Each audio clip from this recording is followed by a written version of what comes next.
Good morning everyone, কেমন আছো সকলে? আশা করছি সকলে তোমরা ভীষণই ভালো আছো। আমরাও মোটামুটি সবাই ভালো আছি। এখন ঘড়িতে প্রায় বাজে 8টা। এখন থেকেই তোমাদের সবাইকে সাথে নিয়ে আজকে ব্লগটা স্টার্ট করলাম।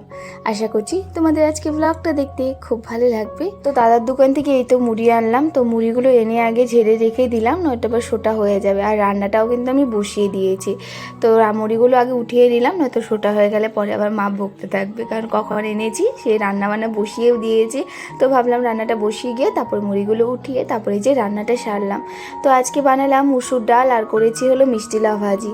আর আজকে রান্নাবান্নার সাথে সাথে অনেকটা টাইম লেগে গেছে, মানে এটা নিয়ে ওটা নিয়ে, তো একটার পর একটা আনছি আর সব কিছুই করছিলাম। রান্নাটা হলো আর এই যে এখন ভাতটা বসিয়ে দিলাম। বর্মশাই উঠে স্নান টান করতে চলে গেছে, মাম্মামও এর মধ্যে কিন্তু উঠে পড়েছে। তো মাম্মাম উঠেছে যেহেতু, তো ওকে একটু কোলে নিয়ে রেখে তারপরে যে রান্নাটা আবার সারলাম। তো আজকে মসুর ডাল অনেক দিন থেকে হয়ে গেছে, মসুর ডাল খাওয়া হচ্ছিল না, তো তার জন্য ভাবলাম আজকে একটু মসুর ডালই করে নিই। আর এখানে মিষ্টি লাউ ভাজিটাও দেখা হয়ে গেছে।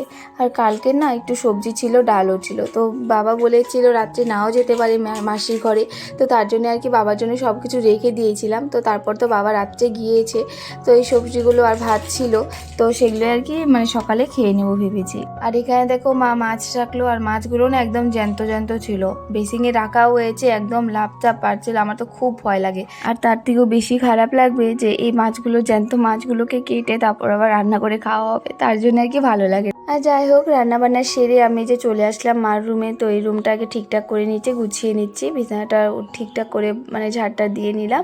আর এখানে সোফার কাভারটা উল্টাপাল্টা হয়ে রয়েছিল, তো এইসব আর কি পরিষ্কার করে নিচ্ছি।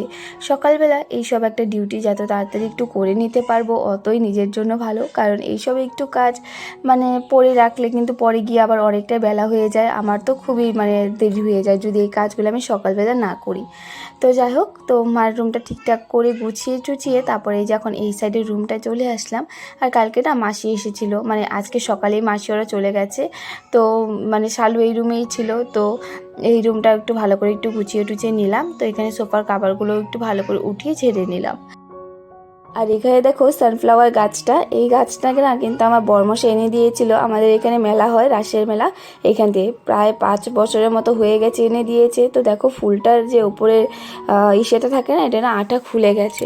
তো যে মানে বিক্রি করেছে সেই বলে দিয়েছিল যে জল লাগালে কিন্তু নষ্ট হয়ে যাবে। আমরা না জল লাগাই না, তার মধ্যেও আঠাটা খুলে গেছে।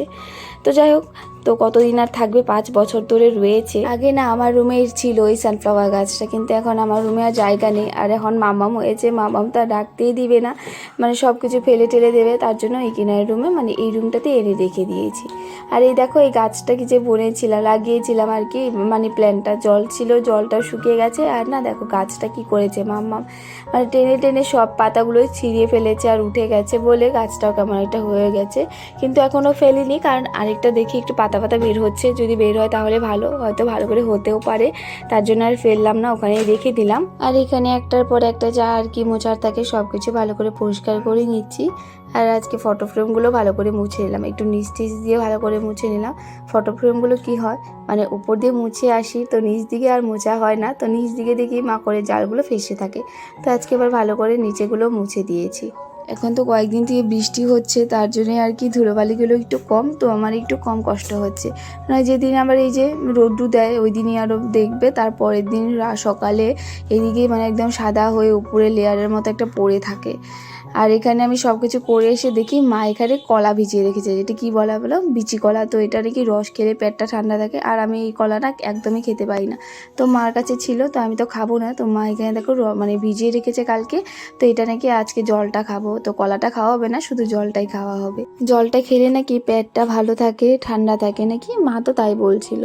আর এখানে মামার একটা একটা খেলনা কোথায় যে কোথায় ছড়িয়ে ছিটিয়ে রাখে, সব কিছু গুছিয়ে রাখলাম। আর এখন মামার সাথে না ওর যে সবগুলো খেলনাই না, মানে এই ঘরে ওই ঘরে সব রুমে একটা না একটা পাওয়া যাবেই। তো একটা পর্যন্ত যখন যেখানে থাকে সেখানে আর কি গুছিয়ে টুছিয়ে রাখি, কারণ ওর ঠিক নেই, যেখানে ইচ্ছে তখানে খেলা শুরু করে দেয় ও। তো আমি ঘরটা ভালো করে ঝাড়টা দিয়েই যে এখন ঘরগুলো মুছে নিচ্ছি। আর সবগুলো রুম মোছা হয়ে গেছে, এখন এই রুমটা মুছে ভালো করে বারান্দাটাও মুছে নেব। আর সকাল সকাল এই সব কাজ হয়ে গেলে আমারও একটু ভালো হয়, মানে কাজগুলো যেন একটু হালকা হালকা মনে হয়। আর দুপুরে তাহলে আমি মানে কোনো টেনশন না নিয়েই রান্নাবান্না করতে পারি। আর এই যে ঘরটাও যদি একটু সকাল সকাল মুছে নিই তাহলে না পরে গিয়ে আর তেমন একটা টেনশন থাকে না। পরে গিয়ে মামাকে একটু সকালে পড়তেও বসাতে পারি, আর মানে কাজেরও তেমন একটা চাপ থাকে না। আর যেহেতু এখন মামামও ঘুমিয়ে আছে, বরমশাইও আর কি উঠে পড়েছেও, তো তেমন আর কি কোনো চাপ নেই, আস্তে ধীরে সব কিছু করে নিতে পারবো। তো এখানে ঘরগুলো মোছা হয়ে গেল, এখন ঘরের দরজাটা আটকিয়ে রাখবো, নয়তো বিড়াল ঢুকবে ঘরে। তো এই যে এখন আটকে রেখে তারপরে যে বারান্দা যে সিঁড়িগুলো দিয়েও জল দিয়ে ভালো করে মুছে দিচ্ছি। মানে রোজ দিন না মোছা হয় না, কিন্তু আজকে ভাবলাম একটু ভালো করে মুছেই দিই। কয়েকদিন থেকে মোছা হচ্ছে না, কারণ বৃষ্টি পড়ছে, জল তো তেমনিও রয়ে গেছে, ধোয়া হচ্ছে এই সিঁড়ি, তো তার জন্য ধুইনি। কিন্তু আজকে ভাবলাম একটু ধুয়ে দিই, আর একটু পরিষ্কার থাকবে আর কি। আর ধুলোবালিগুলো এমনিও সিঁড়ি দিয়ে রাখা হয়, মানে স্যান্ডেলগুলো তো একটু একটু করে পড়েই থাকে।